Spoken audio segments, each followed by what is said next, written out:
प्यारे विद्यार्थियों, आज हम गायत्री के इस YouTube चैनल पे पढ़ेंगे कबीर के भक्ति संबंधी विचार, या आप कह सकते हैं कबीर के काव्य में भक्ति का स्वरूप क्या है। कहा जाता है कि भक्ति द्रविड़े उपजी लाए रामानंद। भक्ति का उद्भव दक्षिण में हुआ और उत्तर भारत में जब लाने का कार्य रामानंद जी ने किया, यानी रामानंद ने भक्ति का व्यापक रूप से प्रचार प्रसार किया। उसी को थोड़ा परिवर्तित कर कबीर ने प्रस्तुत किया। कबीर ने निर्गुण ब्रह्म की भक्ति का प्रचार किया। विशेष रूप से कबीर निर्गुण धारा के ज्ञान मार्गी भक्त कवि थे। कबीर के काव्य में भक्ति के वे सभी रूप मिलते हैं जो कबीर के समय तक उस समय समाज में मौजूद थे, यानी समाज में प्रचलित भक्ति के सभी स्वरूपों को कबीर ने अपने भक्ति स्वरूप में समेटा है। कबीर भाव भक्ति, विश्वास और आत्मसमर्पण को महत्व देते हैं। कबीर भक्ति में भाव भक्ति, विश्वास और आत्मसमर्पण को महत्व देते हैं। उनका मानना है कि जो भक्ति भाव भक्ति से ईश्वर की आराधना नहीं करता, कि जो व्यक्ति जो भक्त भाव भक्ति से भगवान की आराधना नहीं करता, उसे जन्म मरण से छुटकारा नहीं मिलता। भाव भक्ति और विश्वास के बिना हमेशा संशय दूर नहीं होता, और जब संशय दूर नहीं होता तो मुक्ति भी नहीं मिलती। कबीर ने कहा है, भाव भक्ति सो हरि न आराधा, जन्म मरण की मिटे न साधा। भाव भक्ति विश्वास बिनु कटे न संशय मूल, कहे कबीर हरि भक्ति बिनु मुक्ति नहीं रे मूल। उन्होंने भक्ति में ईश्वर के प्रति समर्पण के भाव को महत्व दिया। कबीर ने ईश्वर को अपना स्वामी कहकर भक्ति में आत्मसमर्पण तथा तादात्म्य की भावना व्यक्त की है। इसी से उन्होंने स्वयं को भगवान का कुत्ता तक कह दिया है। अपने आप को भगवान का कुत्ता कहा है। क्या कहता है कबीर? कबीर कुत्ता राम का, मुतिया मेरा नाव, गले राम की जेवड़ी, जित खींचो तित जाओ। क्या कह रहा है कबीर? कि कबीर कुत्ता राम का, मुतिया मेरा नाम, गले राम की जेवड़ी, जित खींचे तित जाओ। आगे ईश्वर के दो रूप बताए हैं। कबीर ने ईश्वर के दो रूप बताए हैं, एक निराकार और एक साकार। कबीर निराकार भक्त हैं। कबीर ने ईश्वर का रूप निराकार माना है, निराकार भक्त हैं, किंतु उनका निराकार ब्रह्म निर्गुण नहीं है। उनमें कृपा, करुणा, दया आदि गुण हैं। कबीर ने निर्गुण ब्रह्म को राम रूप में प्रतिष्ठित किया है। किसमें किया है? राम रूप में प्रतिष्ठित किया है। और त्रिगुणातीत और अनिवर्चनीय कहा है कि तीनों गुणों से परे, और उसका अपन वर्णन नहीं कर सकते हैं, ऐसा कबीर का राम है। वह ईश्वर घट घट व्यापी हैं, पाप पुण्य से परे हैं, सर्वात्म व्यापी हैं, अजन्मा हैं, अपार्थिव हैं, आत्मिक अनुभूति गम्य हैं। कैसा राम है इनका? कि एक तो वह घट घट में व्याप्त हैं। कबीर का राम घट घट में व्याप्त हैं, पाप और पुण्य से दूर हैं, पाप और पुण्य से परे हैं, फिर सर्व अंतर्यामी हैं, सबके अंतर आत्मा को जानने वाला कबीर का राम है। अजन्मा है, वह जन्म मरण से दूर हैं, अपार्थिव हैं, यानी उसका शरीर भी नहीं है, आत्मिक अनुभूति गम्य है, आत्मा को मात्र अनुभूति होती है कबीर के राम की। कबीर ने आत्म साक्षात्कार रूप में भाव विहलता से उस निर्गुण परमात्मा की भक्ति का प्रतिपादन सगुण उपासकों के समान ही किया है।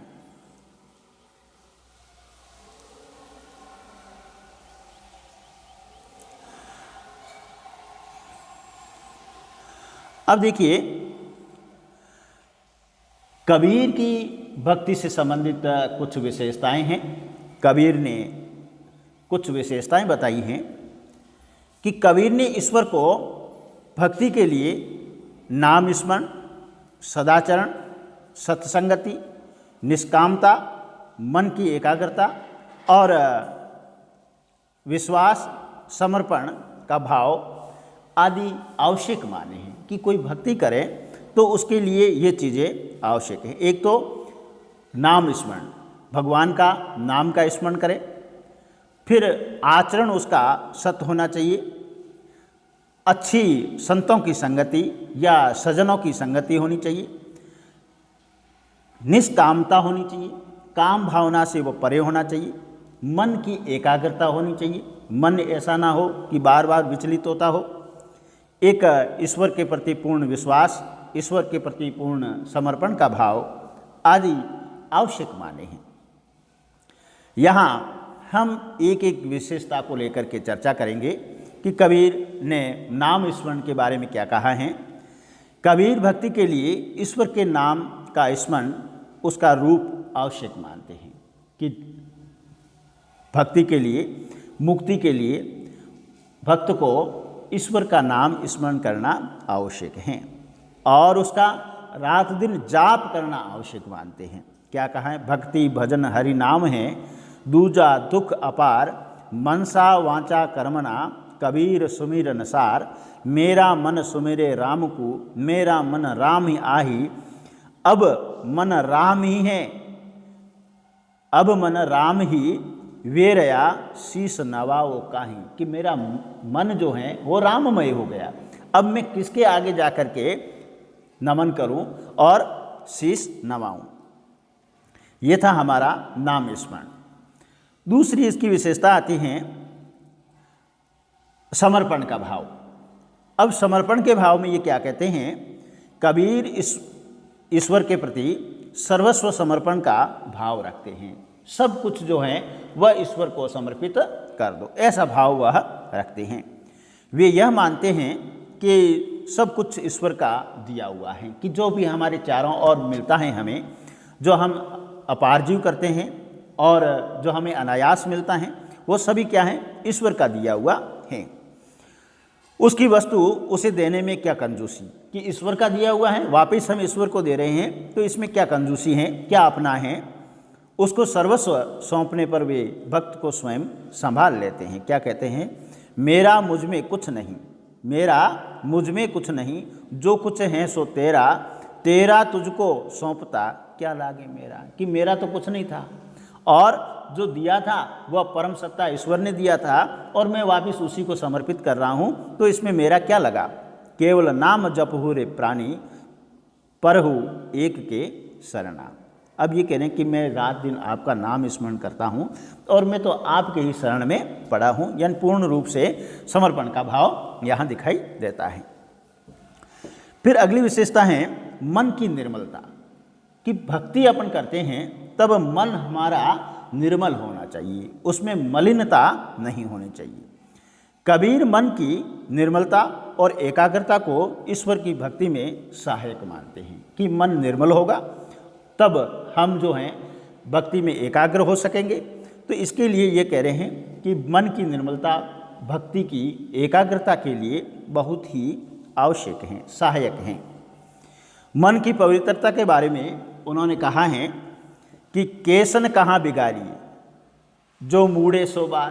कि बार बार आप केसों को, बालों को कटवाते हो और इसको क्यों बिगाड़ रहे हो?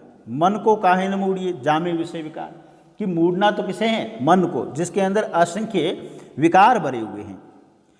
फिर कहते हैं माला फेरत जुग भया, गया न मन का फेर, कर का मन का छाड़ के, मन का फेर। कह रहे हैं कि माला फेरते हुए, हमें माला का सुमिरन करते हुए युग बीत गए हैं, हमने हमारे मन को नहीं बदला। अब यहाँ पर मन का फेरना है। फेरना किसका? मन का है, मन का। और मन का जब मन का फिर जाएगा तब मन का अपने आप फेर मिट जाएगा। फिर कबीर कहते हैं कि सदाचार या सदाचरण एवं सत्य संगति आवश्यक है। संगति का व्यक्ति पर प्रभाव पड़ता है। वह अच्छे लोगों की संगति करेगा तो उसका स्वभाव अच्छा होगा, और बुरे व्यक्तियों की संगति करेगा तो उसका स्वभाव उसी अकॉर्डिंग होगा। भक्ति के लिए साधु संगति करनी चाहिए। किसकी साधु संगति? यानी सज्जन लोगों की, भले इंसानों की संगति करनी चाहिए जो हर समय सात्विक बने रहते हैं। क्या कहता है कबीर? कबीर संगति साधु की बेगी करीजे जाए, दुर्मति दूर गवाई सो देखी सुमति बताए। अब देखिए यहाँ ये कहना चाहते हैं कबीर कि साधु यानी सज्जन व्यक्तियों की संगति करनी चाहिए। ऐसा नहीं है कि भगवाधार उन्हीं की संगति करो।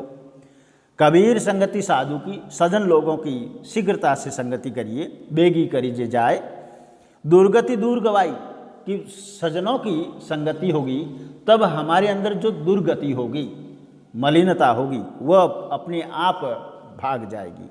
देखी सुमति बताए, और वह सज्जन व्यक्ति आपकी सुमति है, अच्छी बुद्धि को ग्रहण करने के लिए आदेश करेगा, बताएगा कि यह अच्छी चीज़ है, यह बुरी चीज़ है। फिर देखिए दीनता प्रदर्शन, ईश्वर के सामने दीन भाव से व्यक्त होना, दीनता का प्रदर्शन करना। ईश्वर से बड़ा कोई नहीं। कबीर कहते हैं कि उस परम सत्ता से बड़ा कोई नहीं है। भक्ति में घमंड तो होना ही नहीं चाहिए। घमंड के और भक्ति के विरोधाभास है। जब घमंड होगा तो भक्ति नहीं होगी। उल्टे ईश्वर के आगे दीनता का, विनम्रता का प्रदर्शन करना चाहिए। भगवान के आगे दीन बने रहना चाहिए, विनम्र भाव से रहना चाहिए। वहाँ घमंड का कोई स्थान नहीं है। अहम का वहाँ पर निस्तारण होना चाहिए।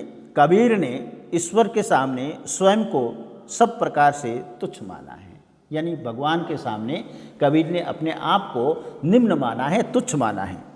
वे स्वयं को ईश्वर के भक्त के चरणों की धूल मानते हैं। स्वयं क्या मानते हैं?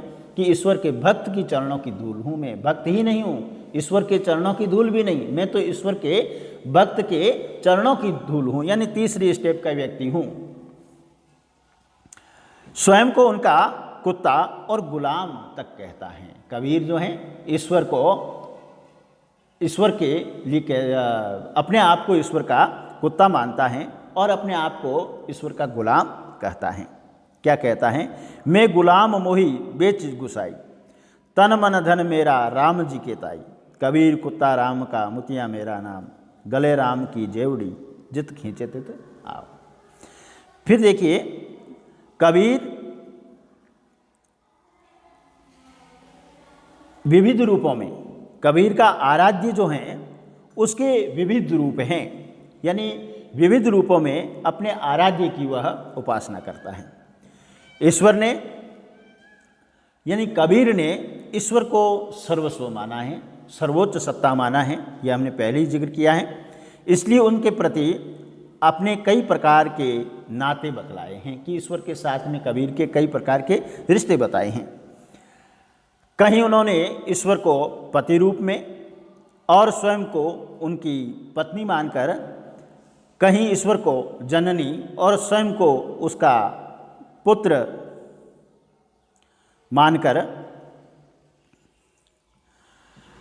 कहीं उसे बाप मानकर, कहीं उसे स्वामी और स्वयं को उसका गुलाम मानकर अपनी भक्ति प्रदर्शित की है। यानी अलग अलग प्रकार से कबीर ने ईश्वर के साथ में अपने रिश्ते जोड़े हैं। फिर अगली विशेषता है निष्कामता। कबीर की भक्ति निष्काम है। कैसी है? निष्काम है। कामना तो उन्होंने भक्ति में बाधक माना है कि कामना जो है वो भक्ति में बाधक हैं, व्यवधान पैदा करती हैं। डॉक्टर गोविंद त्रिगुणायत ने कहा है, लिखा है कि भगवान की सेवा में कामना को भी उन्होंने विशेष बाधक माना है। वस्तु तो उनकी भक्ति भागवती और निष्काम है। फिर देखिए, कबीर समाज सुधारक था, इसलिए कबीर भक्ति में भी आडंबर रहित भक्ति चाहता है। उसमें भी हमें दिखावा नहीं करना है कि आडंबर रहित भक्ति होनी चाहिए। कबीर की भक्ति में मन ही सब कुछ है, यानी दिखावा बिल्कुल नहीं, मन ही उसका सब कुछ है। भक्ति में मन को साधने पर ही भक्ति संभव है। अन्य साधन मन को साधने के लिए ही है, यानी अन्य साधन मन को साधने के लिए हैं, और मन जो है, मन को साधने पर ही भक्ति संभव है। पहले मन को साधो, फिर भक्ति को साधो। योग साधना मन की पवित्रता और एकाग्रता में सहायक हैं। साधु संगति भी मन की बुराइयां दूर करती हैं। सज्जन लोगों की संगति भी मन के विकारों को दूर करती है। कबीर ईश्वर की उपासना के लिए किसी भौतिक साधन की आवश्यकता नहीं मानते। कबीर कहता है कि ईश्वर की साधना के लिए हमें भौतिक संसाधनों की आवश्यकता नहीं है। उन्होंने तो भक्ति को मात्र भक्ति कहा है। भक्ति को क्या कहा है? भक्ति, जिसमें भाव के अतिरिक्त और कुछ नहीं चाहिए। भक्ति में क्या है? भाव होने चाहिए, ईश्वर के प्रति विश्वास होना चाहिए, तो उसके सिवाय और कुछ भी नहीं चाहिए। एक स्थिति ऐसी आती है जब जप ही नहीं रह जाता, अजपा जप चलता रहता है, कि जब ईश्वर का हमें अनुभव हो जाता है तब ये कह रहे हैं कि एक स्थिति भक्त की वो पहुंच जाती है जहां वो सिद्धावस्था की ओर चला जाता है, जहां वह अपने आप को क्या मानता है? जप भी नहीं रह जाता, अजपा जाप चलता ही रहता है, कि जप करने की आवश्यकता नहीं, अपने आप अजपा जाप हैं, वह उसके शरीर में, उसकी इंद्रियों में चलता रहता है, यानी रंध्र रंध्र जो है उसका जाप करता हुआ महसूस होता है। माधो समझ सहज समाधि भली, क्या कह रहे हैं? माधो सहज समाधि भली। ये स्थिति कब की है? जब वो साधना की सिद्धावस्था पे चला जाता है और समाधि की स्थिति में चला जाता है। इतना कुछ हमने विवेचन किया, इससे हमें यह निष्कर्ष निकाला या निष्कर्ष पर पहुँचे कि कबीर सच्चे भक्त थे। कैसे थे? सच्चे भक्त थे। उन्होंने ईश्वर की भक्ति करके ईश्वर की अनुभूति की। उनकी भक्ति का सार है निर्मल मन, वंश में किए हुए मन से ईश्वर के प्रति प्रेम भाव रखना। इसी मन के लिए अन्य सब साधन हैं, भक्ति के लिए तो केवल भाव ही चाहिए। तो प्यारे विद्यार्थियों, आज हमने भक्ति से संबंधित, कबीर से संबंधित, कबीर की भक्ति से संबंधित कुछ विवेचन पढ़ा कि कबीर की भक्ति भावना कैसी थी, उसी का हमने कुछ विवेचन किया। ये विवेचन आपको कैसा लगा? आप हमारे इस YouTube पर कमेंट कीजिए और लाइक कीजिए और शेयर कीजिए। धन्यवाद।